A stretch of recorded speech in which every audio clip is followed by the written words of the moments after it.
오늘 드디어 복음 확신반 마지막 과목이 되었습니다. 시작한 지 얼마 안 된 것 같은데 또 이제 강의가 마지막 강의가 되었습니다. 그동안 수고하셨습니다. 또 특별히 우리 복음 확신반은 12구절 암송하느라고 너무 수고하셨습니다. 시험 잘 치셨습니까? 오늘 이번 주에 또 시험 칠 텐데 시험 준비 잘 하셔서 또 여러분들 장학생 되시기를 축복합니다. 자, 우리 그 복음 확신 마지막 과는 어떤 내용이냐고 하면 당신이 누려야 할 하나님의 선물이라는 제목, 이게 뭐냐고 하면 기초 양육을 훈련하는 것입니다. 그럼 사실 우리가 이번에 배웠던 이 복음 확신 목차를 한번 보시겠습니까? 목차 페이지 6페이지에 보면요. 목차 페이지 5페이지인가요? 5페이지 보면요. 1과 확실한 구원, 확실한 사죄, 2과 말씀과 기도로 인도함 받는 삶, 3과 십자가 능력에 대한 확신, 4과 승리의 확신. 여기까지가 뭐냐고 하면 여러분들이 이제 가지고 있는 책자 당신이 누려야 할 하나님의 선물 내용을요 한 10배 정도 더 자세히 이렇게 설명해 놓은 것입니다. 8과는 무슨 내용이냐고 하면 이미 여러분들이 자세히 공부한 것을 다시 요약한 책인 이 당신이 누려야 할 하나님의 선물, 이 내용을 다시 한번 이제 숙지하고요. 그것을 실제로 다른 사람들에게 나누는 훈련을 하는 것입니다. 왜냐고 하면 여러분들이 이 복음 확신 과정을, 복음 기초, 복음 확신 과정을 마치고 나면 새 가족들을 섬길 수 있는 권리가 주어집니다. 새 가족들을 섬기는 내용이 무엇이냐고 하면 다시 찾은 영원한 사랑이라는 교재, 그리고 당신이 누려야 할 하나님의 선물이라는 이 교재를 전하는 것인데요. 다시 찾은 영원한 사랑이라는 이 교재는요, 복음 기초의 내용을 이제 한 5분의 1, 10분의 1로 요약해 놓은 것이고요. 이 당신이 누려야 할 하나님의 선물이라는 책자는 복음 확신의 내용을 5분의 1, 10분의 1로 요약해 놓은 것입니다.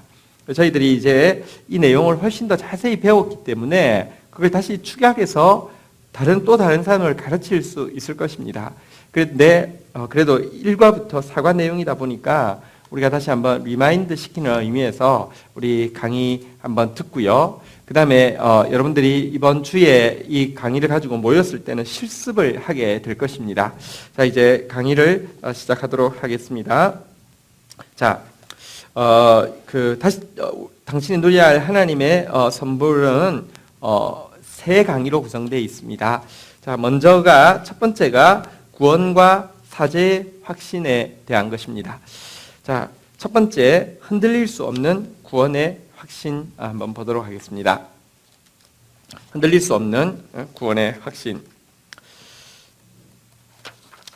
당신은 이미 예수님을 주인으로 영접하여 구원에 이르게 되었습니다.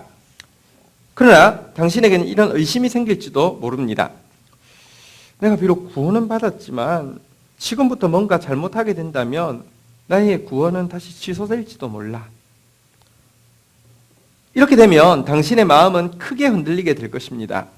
예수님을 영접한 이후에도 자기 모습만 바라보면 실망할 때가 훨씬 더 많은 것입니다. 하지만 하나님은 이렇게 말씀하십니다. 자, 우리 암송구절 첫 번째 암송구절이죠. 에베소서 2장 8절 9절 우리 암송하면서 한번 볼까요? 너희는 그 은혜에 의하여 믿음으로 말미암아 구원을 받았으니 이것은 너희에게서 난 것이 아니요 하나님의 선물이라. 행위에서 난 것이 아니니 이는 누구든지 자랑하지 못하게 함이라. 하나님 말씀해 보면 여러분들 이 구원은 은혜의 선물이다 이렇게 이야기하고 있죠. 당신은 은혜로 말미암아 구원받았습니다. 은혜란 받을 자격이 워낙 없는 자에게 거저 주시는 하나님의 선물입니다. 다시 말하면 구원이란 일방적으로 주어지는 것입니다. 그리고 일방적으로 이 은혜의 선물을 주신 하나님은 하나님께서 우리에게 주신 은혜의 선물에 대해서, 다시 말하면 구원에 대해서 결코 후회하지 않으십니다. 우리 두 번째 성경구절, 암송 성경구절이죠. 로마서 11장 29절 암송하면서 한번 볼까요? 하나님의 은사와 부르심에는 후회하심이 없느니라. 만약 당신이 구원의 이유를 당신의 행위에서 찾는다고 하면 분명히 낙심하게 될 것입니다. 그러나 자기 아들까지 아끼지 않고 내어주신 하나님의 일방적인 은혜에서 찾는다고 하면 감격 가운데 확신이 생기게 될 것입니다. 이 두 구절을 마음에 새겨 놓으십시오. 그리고 의심이 생길 때마다 이 말씀들을 기억하십시오. 당신의 구원은 아무도 빼앗아 갈 수가 없는 것입니다. 너희는 그 은혜에 의하여 믿음으로 말미암아 구원을 받았으니 이것은 너희에게서 난 것이 아니요 하나님의 선물이라.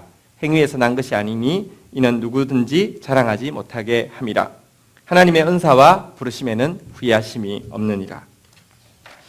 자, 작은 2번 자백을 통한 사죄의 확신 한번 보도록 하겠습니다. 하나님의 자녀가 된 이후에도 우리는 때때로 죄에 넘어질 수 있습니다. 그렇게 되면 기가 막히게 사단이 즉각 찾아와서 이렇게 비난하고 정죄합니다. 워낙 이 마귀라는 것은 이렇게 참소하는 자라는 뜻을 가지고 있습니다.